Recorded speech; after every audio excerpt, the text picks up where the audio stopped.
There is a place in Spain where the earth seems to have swallowed time itself, where dust roads wind between hills scorched by a merciless sun, where twisted oak trees cast shadows that resemble human figures frozen mid-scream.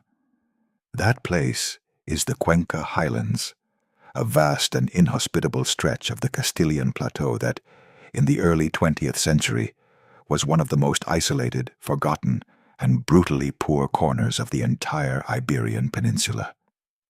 The villages scattered across that desolate landscape were not towns in the conventional sense, but rather precarious clusters of stone and adobe houses, built by the bare hands of generations of peasants who never knew anything other than exhausting labor, chronic hunger, and silence. A silence that enveloped everything, stretching from the barren mountain peaks to the narrow valleys where barely a trickle of water ran during the summer months. A silence that was not peace, but absence. The absence of hope, of future, of anything that could be called life beyond mere survival. In those lost villages, human existence was governed by ancestral rhythms, unchanged for centuries. Men left for the fields before dawn, and did not return until the last light of dusk disappeared behind the mountains. Women worked equally hard, carrying the weight of the home, the children, the elderly, the washing in the frozen river. Children did not attend school because there was none, or because it was hours away on foot, or because their arms were needed in the fields.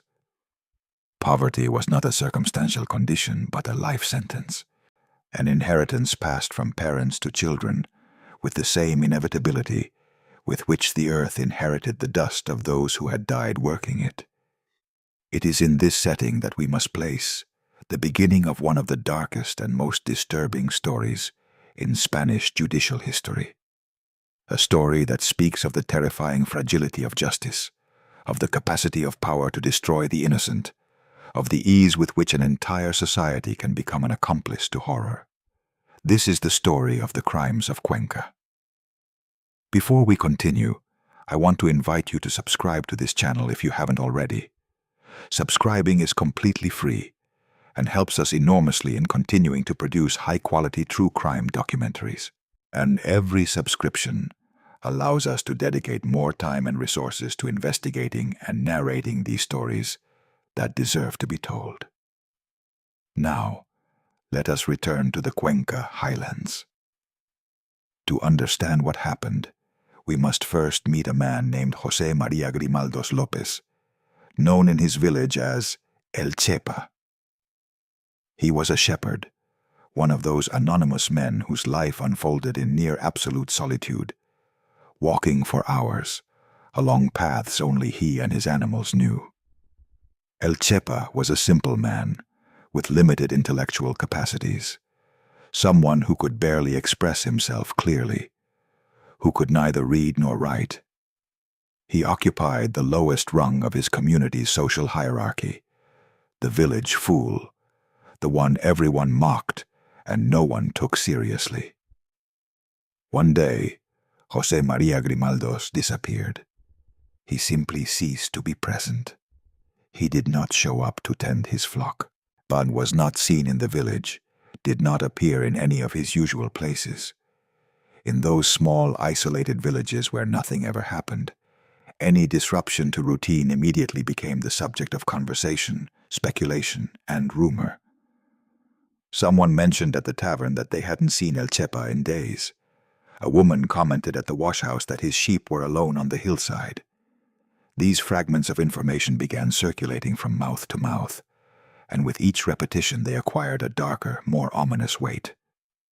The absence of José María Grimaldos transformed from a minor fact into a mystery, and mysteries in rural Spain were not solved through rational investigation, but through collective imagination, superstition, and fear. The early theories were relatively benign. Perhaps he had left to find work elsewhere. Perhaps he was lost in the mountains. But these explanations soon proved insufficient for the community's appetite for drama. Slowly, a darker hypothesis took root. Someone had killed El Chepa. That idea, once planted in the collective mind, spread with terrifying speed and a force that no rational argument could uproot. Suspicion began filtering through the cracks of daily coexistence like a poisonous gas, contaminating relationships, clouding gazes, poisoning words. And as always happens when a community needs a culprit, the collective gaze settled upon the most vulnerable, those easiest to point at, hardest to defend, most convenient as scapegoats. Two names emerged from the general murmur: Gregorio Valero and León Sánchez. Gregorio was a peasant from a nearby village, a humble but hard-working father trying to sustain his family. León Sánchez was another peasant from the same environment, equally modest, equally anonymous. Both had some connection to El Chepa. They had worked near him at some point. And in the merciless tribunal of small-town public opinion, that was enough to make them suspects. Their arrest was not an act of justice, but an act of institutional violence disguised as legality. They were torn from their homes, separated from their families, and thrown into a terrifying unknown world of interrogation rooms and cells. They were illiterate peasants who had never confronted authority beyond the local priest and the village chief. And suddenly, they stood alone, frightened and confused, before uniformed men, asking questions they could not understand. The interrogations began insidiously, with seemingly casual questions. But behind those innocent-sounding inquiries lay a calculated strategy of psychological pressure, slowly closing the circle around the two men. If they said they knew nothing, it was interpreted as a lie. If they gave details, investigators searched for contradictions. If they hesitated, it was taken as proof they were hiding something. The truth the interrogators sought was not the real truth, but a truth already decided in advance, a script in which Gregorio and León were the murderers of José María Grimaldos. And the only thing missing was their own confirmation. The sessions stretched for endless hours. The two men were subjected to total isolation, deprived of contact with their families, denied rest, kept awake for prolonged periods, deprived of food and water. They were shouted at, insulted, threatened. And they were told that the other had already confessed, that the whole village knew they were guilty. They were lied to, manipulated, deliberately confused, until they no longer knew what was real and what was invented. The pressure methods escalated progressively, crossing every imaginable line of human decency and legality. They were subjected to treatment that no human being should ever experience, practices designed not to discover the truth, but to break the will of two innocent men. The collapse of Gregorio and León was gradual, like a building whose beams give way one by one. At first, both denied any involvement, but each denial was met with more pressure, more threats, more suffering. And so, little by little, their resistance crumbled, not because they accepted their guilt, but because the alternative, continuing to deny and continuing to suffer indefinitely, became unbearable. There comes a moment when the will breaks with a silent snap, like a dry branch under the weight of snow. In that moment, truth no longer mattered. The only thing that mattered was that the suffering stop. And so, with broken voices and devastated minds, Gregorio Valero and León Sánchez confessed to a crime that had never happened. The confession they gave was a fabricated narrative, dictated more by the interrogator's suggestive questions than by the memory of the accused. The details were vague, contradictory, full of inconsistencies that any competent investigator would have recognized as clear signs of a false confession. But nobody looked for those inconsistencies. The judicial machinery had what it needed, A confession, the queen of evidence. The investigation found, or rather fabricated, a set of circumstantial indicators so fragile they would have been laughable had the consequences not been so tragic. Some bones that someone said might be human, testimonies from neighbors who said they had heard things, seen things, a narrative built almost exclusively on confessions obtained through intolerable methods. The trial was a farce cloaked in solemnity. The judges were functionaries who shared the same prejudices as the civil guard. The defense lawyers lacked resources and perhaps the will to mount an effective defense.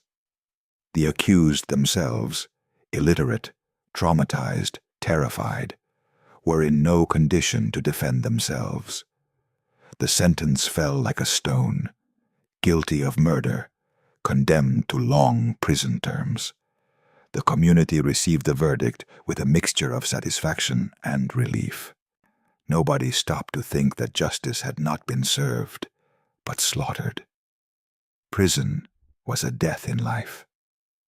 Time inside became a viscous, oppressive substance. Days resembled each other with a monotony that was itself a form of torture.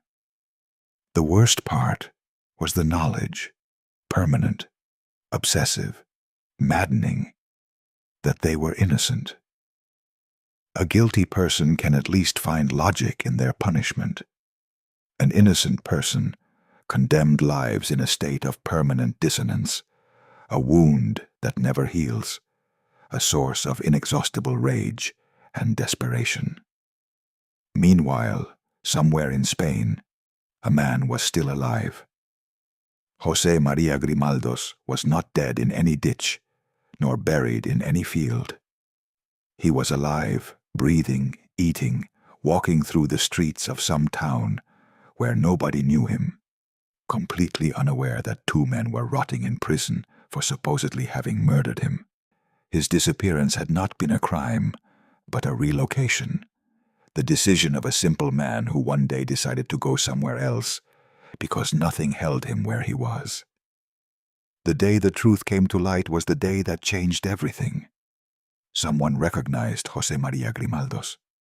Someone saw him, identified him, confirmed he was alive. The immediate reaction was stupor. Everything that had been considered proven and indisputable crumbled in an instant with the appearance of one man. There was no crime. There was no victim. The two men in prison had always been innocent, and the entire apparatus of Spanish justice had been wrong in the most brutal, humiliating, and unforgivable way possible. The liberation of Gregorio and León, when it finally came, was not a moment of joy, but of infinite bitterness. They emerged from prison as broken men, physically and mentally destroyed. The prison had taken their youth, their health, their dignity, their trust in the world. It had taken years that would never be returned. Their return to their villages was met not with celebration, but with a mixture of shame and avoidance. Nobody asked for forgiveness. In 1979, director Pilar Miró brought this story to the screen in a film that caused a monumental scandal. The film was judicially seized, and the director was prosecuted by a military tribunal, demonstrating that even decades later, power remained allergic to self-criticism. This story has no happy ending. The lost years cannot be recovered. The suffering inflicted cannot be erased. The destroyed lives cannot be rebuilt. What happened to Gregorio Valero and León Sánchez is irreversible, as definitive as death itself, because in a sense, what the system did to them was kill them while they were still alive. The crimes of Cuenca are a permanent reminder of the fragility of justice, of the vulnerability of the innocent before power. They are a warning that resonates through the years, with an urgency that does not diminish but intensifies. And above all, they are a debt that Spanish society owes to two men who were sacrificed on the altar of its own incompetence, cowardice, and indifference. A debt that has never been paid and probably never can be. Because some debts are too great to settle, some wounds too deep to heal, some injustices too monstrous to repair. In the Cuenca highlands, when night falls and the wind whispers through the ruins of empty villages, it is possible to imagine hearing voices, faint, distant, almost inaudible. And they are the voices of Gregorio and Leon, two men who screamed their innocence until they had no voice left, and who were ignored by a world that did not want to listen. Those voices ask for only one thing, the simplest and most difficult thing in the world: not to be forgotten.